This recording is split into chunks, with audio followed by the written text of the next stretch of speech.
بسم الله الرحمن الرحيم. الحمد لله رب العالمين، والصلاة والسلام على سيد الأنبياء والمرسلين محمد وعلى آله وأصحابه أجمعين. اما بعد، یہ فارسی کی پہلی کتاب ہے جس کا ہم آج آغاز کرنے جا رہے ہیں، اور یہ کتاب ہمارے جو درس نظامی کے 8 سالہ کورس ہے اس میں درجہ اعدادیہ کے اندر یہ کتاب پڑھائی جاتی ہے، اور کہیں اس کو فارسی جماعت بھی کہا جاتا ہے، اس کے اندر یہ کتاب پڑھائی جاتی ہے. اور یہ اس فن کی بہت ہی اہم اور بہت ہی مفید کتاب ہے، اس لیے کہ جب کوئی طالب علم جو ہے اس کو عالم بننا ہوتا ہے تو چونکہ ہمارے ہندوستان میں ایک طویل زمانے تک مغلوں کا غلبہ رہا ہے، اور ان کے زمانے کے اندر فارسی زبان جو ہے ہندوستان کی سرکاری زبان تھی، تو بہت ساری درس نظامی کتابیں جو ہیں وہ فارسی زبان کے اندر لکھی ہوئی ہیں، اور اس زمانے سے ہمارے درس نظامی کے اندر چلی آ رہی ہیں، جیسے کہ نحو میر ہے، علم الصیغہ ہے، ما لا بد منہ ہے، اور بھی بہت ساری کتابیں ہیں جو فارسی زبان کے اندر ہے. تو جب تک طالب علم کو فارسی زبان پر قدرت نہیں ہوگی، فارسی زبان سمجھنے پر قدرت نہیں ہوگی، وہ ان کتابوں کو سمجھنا اس کے لیے بہت مشکل ہو جاتا ہے. تو اس لیے جو ہے قدیم زمانے ہی سے جو ہے یہ فارسی کی پہلی جو ہے ہمارے درس نظامی کے درجہ اعدادیہ کے اندر داخل نصاب رہی ہے، اور آج جو ہے ہم اس کتاب کا آغاز کرنے جا رہے ہیں. تو یہ بہت ہی اس کتاب کی جو ترتیب ہے یہ بہت ہی اچھی ترتیب ہے، اس لیے کہ جس طرح کوئی بچہ ہوتا ہے، چھوٹا بچہ، ہم اس کو شروع ہی کے اندر کھانا نہیں کھلا سکتے. اگر اس کو کھانا کھلانا شروع کریں، گوشت مچھلی کھلانا شروع کر دیں، تو اس کے لیے اس کو بجائے فائدہ کے نقصان دے گا. ترتیب وار پہلے اس کو دودھ پلایا جاتا ہے، پھر کچھ ہلکا کھانا دیا جاتا ہے، پھر کچھ اور بھاری کھانا دیا جاتا ہے، اور پھر اس طرح جو ہے بچہ جو ہے کھانا کھانے لگتا ہے. تو اسی طرح اس کتاب کی جو ترتیب ہے وہ بہت عمدہ ترتیب ہے.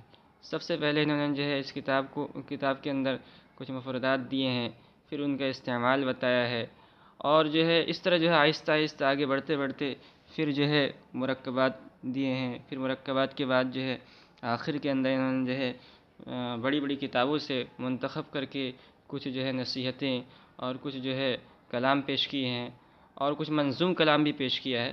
تو یہ کتاب بہت ہی اچھی اور بہت ہی مفید کتاب ہے، اور کوئی اگر اس کو صحیح ڈھنگ سے اور اچھی محنت سے پڑھ لے تو اس کو فارسی زبان پر ایک اچھی قدرت حاصل ہو جائے گی.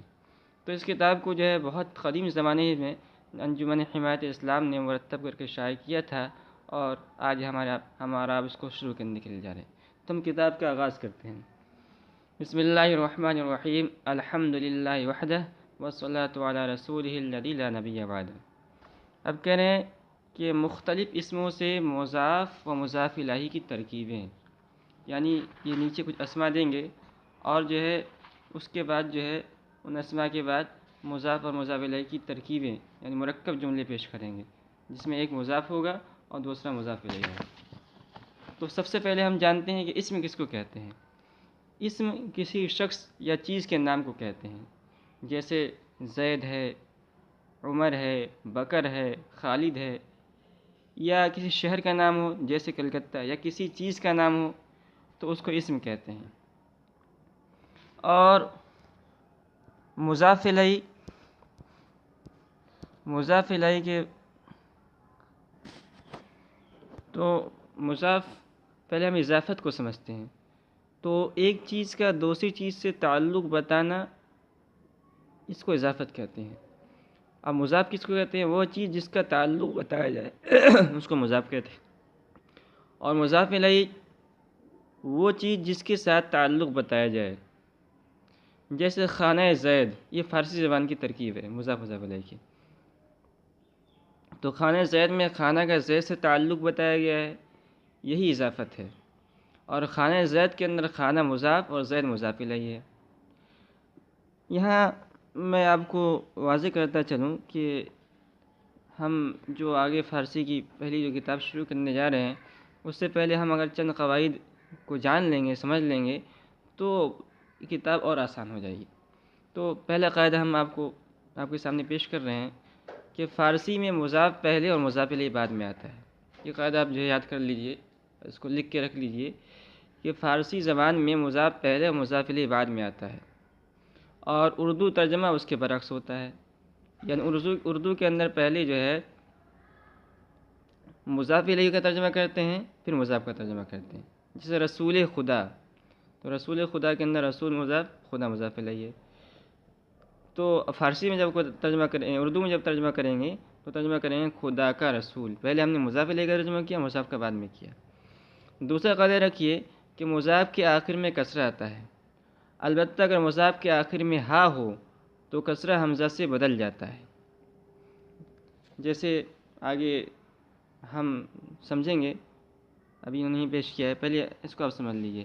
جیسے جامع زید، تو جامع زید کے اندر جو ہے جامع اس کو ہم نے مضاف بنایا، تو جامع کے آخر میں جو ہے ہا ہے، تو کسرہ آنا چاہیے تھا مضاف، لیکن جو ہے انہوں نے جو ہے کسرہ کو ہم نے جو ہے حمزہ سے بدل دیا۔ اور اگر مضاف کے آخر میں الف یا واو ہو تو کسرہ یائے مجہول سے بدل جاتا ہے، جیسے دیبائے روم اور موئے سر، اور کبھی از با را بھی علامت اضافت ہوتے ہیں، جیسے کتاب از احمد کی کتاب، سائل بنان یہ نان ہے، نان روٹی جو کھاتے ہیں، سائل بنان روٹی کا سائل بنان، اور قلم محمود کا قلم۔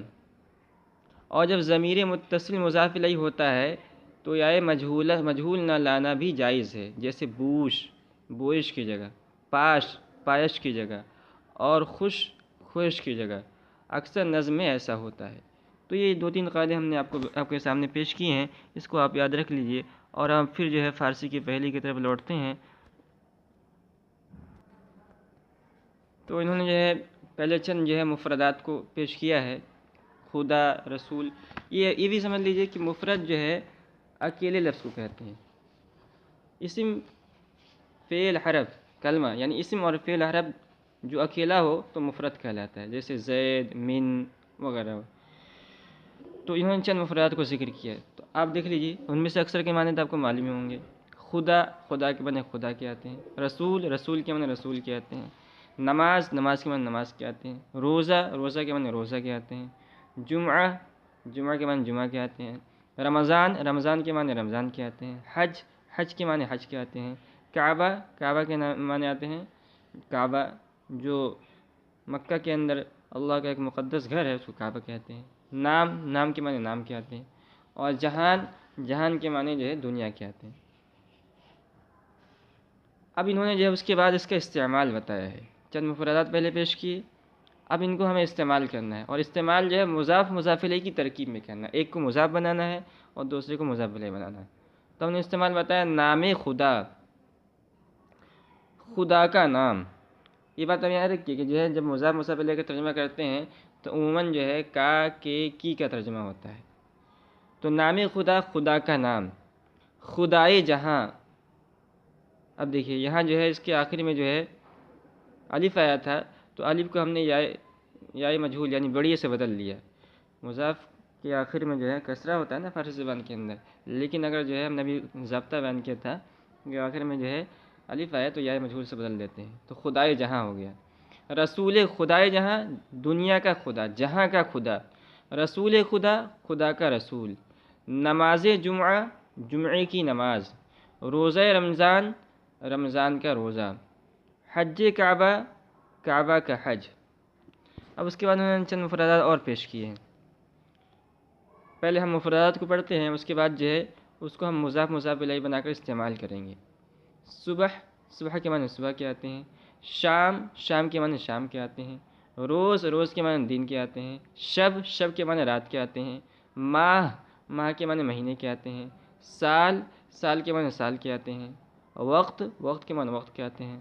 راہ، راہ کے معنی راستے کے آتے ہیں۔ بہشت، بہشت کے معنی جو ہے جنت کے آتے ہیں۔ دوزخ، دوزخ کے معنی جہنم کے آتے ہیں۔ عذاب، عذاب کے معنی عذاب کے آتے ہیں۔ ثواب، ثواب کے معنی ثواب کے آتے ہیں۔ پیدائش، پیدائش کے معنی پیدائش کے آتے ہیں۔ وفات، وفات کے معنی مرنے کے آتے ہیں۔ اب یہ مفردات پیش کرنے کے بعد پھر اس کا استعمال بتا رہے ہیں۔ تو کہتے ہیں نماز صبح، ترجمہ کریں گے صبح کی نماز، دیکھیے مضاف الیہ جو ہے، مضاف جو ہے مجرور ہے۔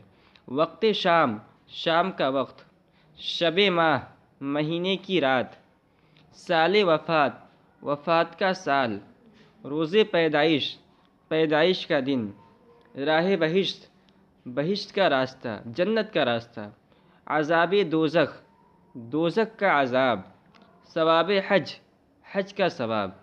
تو اب یہاں تک انہوں نے جو ہے سب سے پہلے مفردات پیش کیے تھے اور اس کے بعد انہوں نے جو ہے اس کے استعمال سکھایا تھا۔ اب آپ جو ہے اگلا سبق ہم شروع کریں گے، آج کا سبق ہم یہی ختم کرتے ہیں۔ اگلا سبق جو ہے وہ ضمائر کے بارے میں ہوگا، ضمیر۔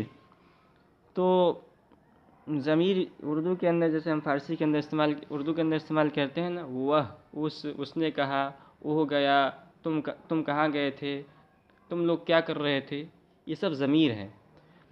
تو فارسی کے اندر بھی ضمائر کا استعمال ہوتا ہے۔ تو کیسے استعمال ہوتا ہے اور کیا کیا ضمائر فارسی کے اندر، اس کو ہم انشاءاللہ اگلے سبق کے اندر پیش کریں گے۔ آج کا سبق ہم یہی ختم کرتے ہیں۔ آپ کو ہمارا سلسلہ کیسا لگا آپ ہمیں ضرور بتائیں، اور اگر کوئی مشورہ ہو یا کوئی بات سمجھ میں نہ آئے تو ہمیں جو ہے لکھ کر بتائیں۔